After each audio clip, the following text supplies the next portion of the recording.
Hello everyone. Today we are going to learn on the chapter resources. So we'll first understand what is resource. All the useful elements of environment which satisfies human needs are called resources. It means everything which satisfies human demand is known as resource. It can be soil, rock, minerals.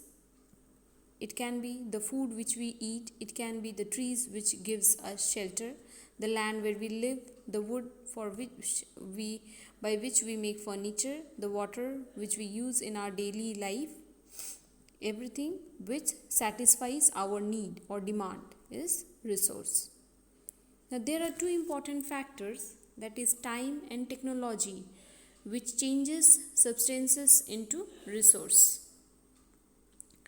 Now here is a classification of resource. As you can see, under the classification of resource, there are three types of resources, that is natural resource, human made resource and human resource. Now under natural resources, there are again four types, that is on the basis of use or level of development. Then comes origin, stock and distribution. Now under use, it can be actual and potential.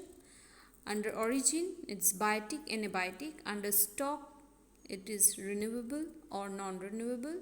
And under distribution, it's ubiquitous and localized. So let's move ahead with the natural resources.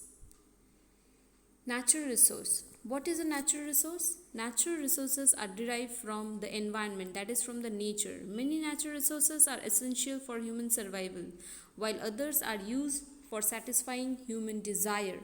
Conservation is the management of natural resources with the goal of sustainability.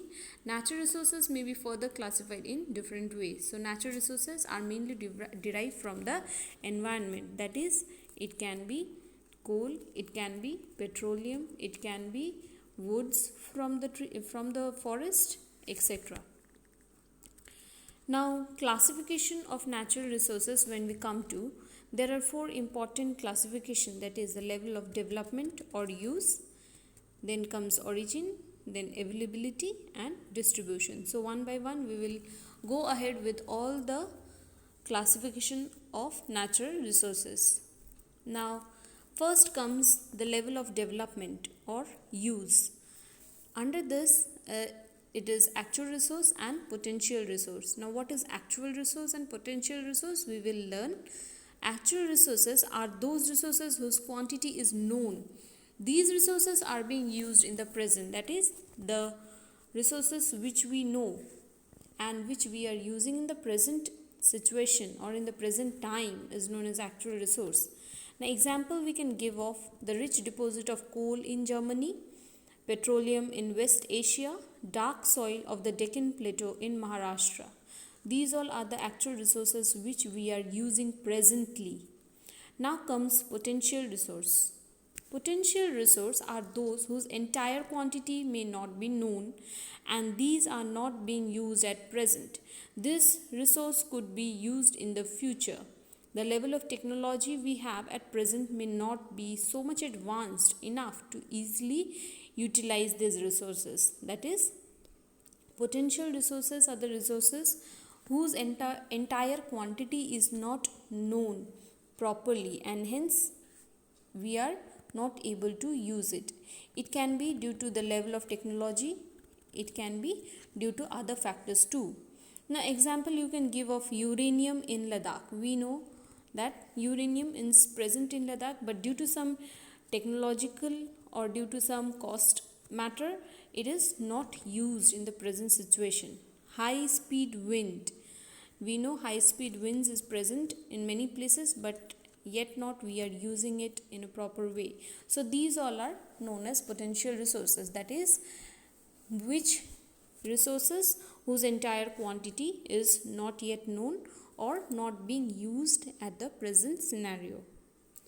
Next comes origin. Under the basis of origin, again resources can be divided into biotic and abiotic.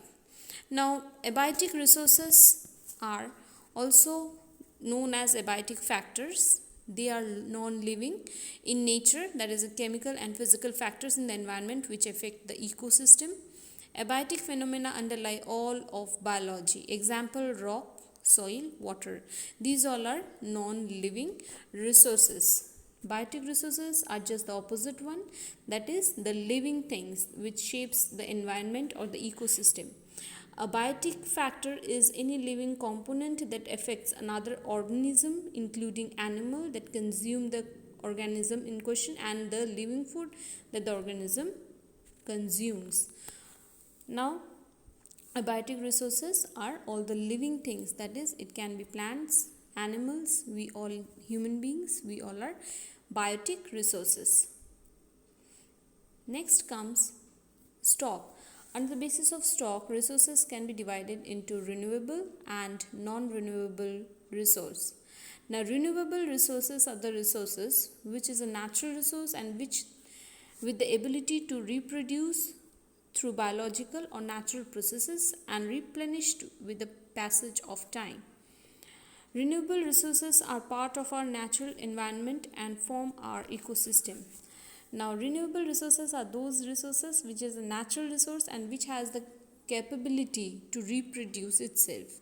It can be through biological process or through natural process, like for example solar energy, wind energy, forest. These all are renewable resources.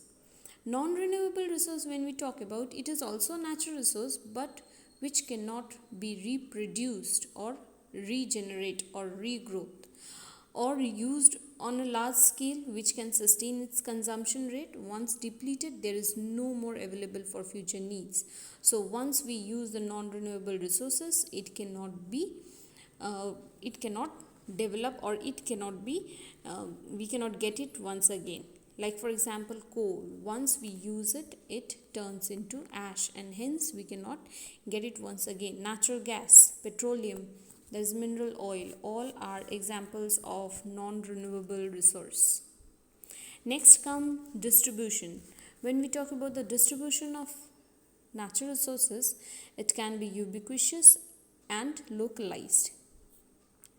Now when you talk about the ubiquitous resources are the resources which we can get everywhere in the earth. Like for example air we breathe, we can get it in throughout the globe, and also water which we drink, we can get throughout the place. So these two are very good example of ubiquitous resources.